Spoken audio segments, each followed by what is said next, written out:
And a good Monday to you. This week is going to feel more like September than August around here. There's still quite a bit of summer heat in the middle of the country, but we are removed from that this week with this northwest flow, a little dip in the jet stream here over the northeast, and that is going to keep the heat kind of banked to our south and west. So cooler than average temperatures for the next several days. What does that mean? Well, average high is 80.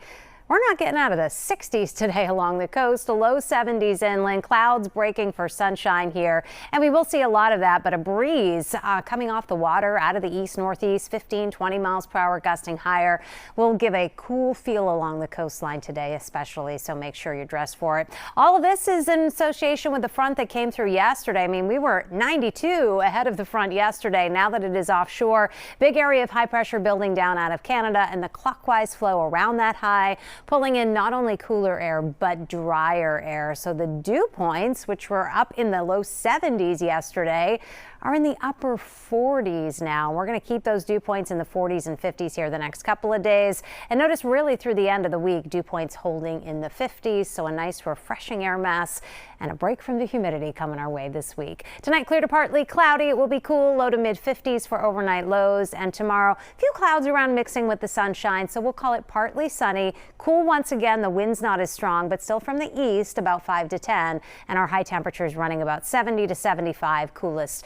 right along the coastline. So quiet stretch here the next couple of days. We are going to be watching this disturbance get closer to us as we go into Wednesday.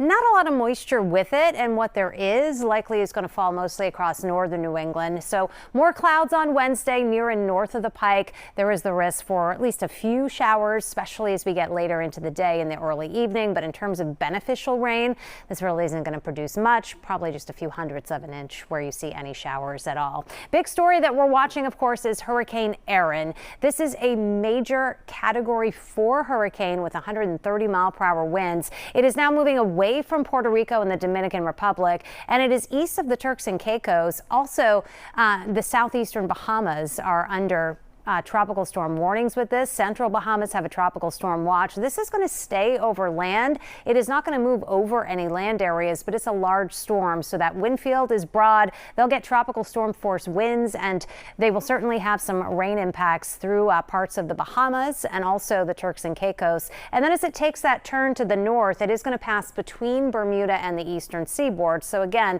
not impacting any land areas. This is going to pass more than 350 miles off our coastline as we go into Thursday night and early Friday morning. So the biggest impacts felt on the eastern seaboard will likely be out through the outer banks of North Carolina, kind of sticking out closer to this, where there could be tropical storm force winds at the outer banks. In addition to that, there'll be some coastal erosion and coastal flooding as well. For us, we may see some wind gusts over 30 miles per hour on the Cape and the islands as we get into Thursday, and that will be the biggest impacts outside of what's happening in the ocean. Huge waves and a swell coming off this are going to mean rough surf and a rip current risk up and down the eastern seaboard. For us, that will start later tomorrow, and it will continue through Friday with, I think, the highest risk for rip currents likely coming in on Thursday. Now, behind Erin, there is another tropical wave that the Hurricane Center is eyeing. This one actually has a 50% chance of developing over the course of the next several days. The next name on the list is the F-name storm, which is Fernan,